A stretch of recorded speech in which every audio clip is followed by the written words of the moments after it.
दोस्तों नमस्कार, मेरे इस YouTube चैनल में एक बार फिर से आप सभी का स्वागत है।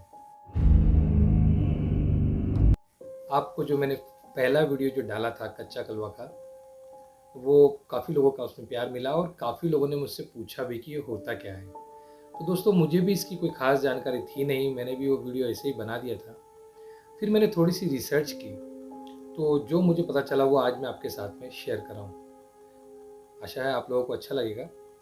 ये स्टोरी नहीं है, ये जो भी मुझे जो भी सोर्स से जो भी जानकारी इकट्ठी की वो मैं आपको बताऊंगा।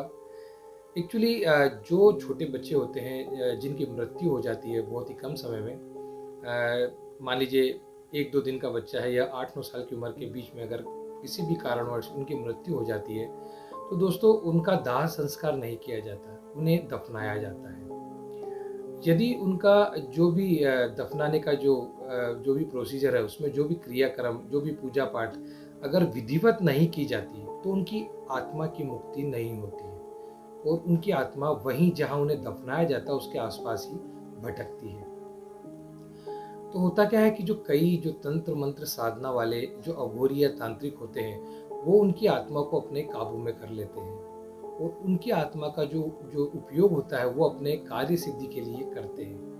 तो उनकी जो आत्मा होती है, जो अतृप्त और जो भटकती हुई आत्मा होती है, उन्हें कच्चा कलवा या कच्चा कलवा मसान भी कहा जाता है। तो ये जो कच्चा कलवा जो होता है, जो बच्चों की आत्मा होती है, बहुत ही ताकतवर, सभी आत्माओं में ऐसा कहा जाता है कि जो भी ये भटकती हुई जो आत्माएं होती है सबसे पावरफुल ये होते हैं। क्योंकि ये छोटे बच्चे होते हैं तो ये बड़े नटखट भी होते हैं और चंचल भी होते हैं, और जब ये क्रोधित होते हैं तो ये बहुत ही खतरनाक हो जाते हैं। कभी कभी तो ऐसा भी कई जगह सुनने में आता है कि ये खेल खेल में जो भी सामने वाला जो इनका जो जिसके लिए इन्हें प्रयोग किया जाता है उसका वध भी कर देते हैं, उन्हें मार भी देते हैं। और चूंकि ये छोटे होते हैं तो इनका जो मंदिर में जो प्रवेश है वो भी ये लोग आसानी से ये आत्माएं कर जाती है। इन्हें कोई रोक टोक या उनकी कोई भी शक्ति ने रोक नहीं पाती, क्योंकि ये छोटे होते हैं। और इनका जो प्रयोग होता है, बेसिकली बताया गया है ऐसा कि इनका जो प्रयोग होता है वो जो तांत्रिक होते हैं वो किसी की वंश वृद्धि को रोकने, या जो कोई जो गर्भवती महिला है उसके पेट में जो गर्भ होता है उसको खत्म करने में, और यदि आपका कोई शत्रु है और उसको आपको उसका नुकसान करना है, उसका कहीं ना कहीं उसकी हानि करनी है, उसके लिए भी इसका प्रयोग तांत्रिक और जो अघोरी होते हैं वो करते हैं। और कहा जाए कि इन्हें काबू में किया जा सकता है या नहीं किया जा सकता, अगर उसकी बात करें तो ऐसा कहा जाता है कि चूंकि ये जो इनकी जो आत्मा होती है, इन्हें मंदिर जाने का तो कोई रोक टोक इनकी होती नहीं है, तो इनको जो काबू में जो किया जाता है उसके लिए भी कोई ऐसी विशेष विधि नहीं बताई गई है।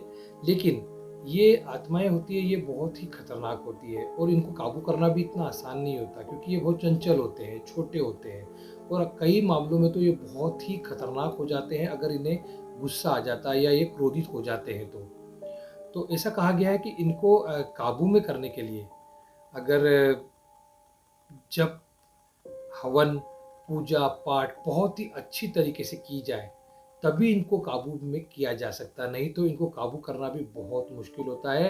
अगर कोई भी इसका उपयोग करता है, कोई भी तांत्रिक, कोई भी अघोरी कई बार अपने निजी स्वार्थ के लिए भी इनका उपयोग करते हैं, तो ये बहुत ही खतरनाक सिद्ध होते हैं दोस्तों। आज कोई कहानी न सुना के मैं आपको ये डिटेल इसलिए शेयर कर रहा हूँ क्योंकि मुझसे कई लोगों ने पूछा, मैंने भी थोड़ा सा इसका रिसर्च किया। आशा करता हूँ कि जो भी मैंने जानकारी दी आपको समझ में आई होगी, पसंद आई होगी। हालांकि आज का युग है, हम लोग इस पे विश्वास करते नहीं हैं कई लोग, लेकिन ये सालों से ये बात चली आ रही है और मेरे साथ तो ये घटा ही है। तो मैंने इसको वापस इसकी थोड़ी सी जानकारी इकट्ठी की, जो कि एक शॉर्ट फॉर्म में मैंने आपके साथ शेयर की। अगर आपको अच्छी लगी हो, अगर आपका भी कोई ऐसा एक्सपीरियंस हो, तो मुझे कमेंट्स के माध्यम से ज़रूर बताइएगा। और इस वीडियो को लाइक कीजिएगा, शेयर कीजिएगा और बेल आइकन दबाकर मेरे चैनल को सब्सक्राइब कीजिएगा।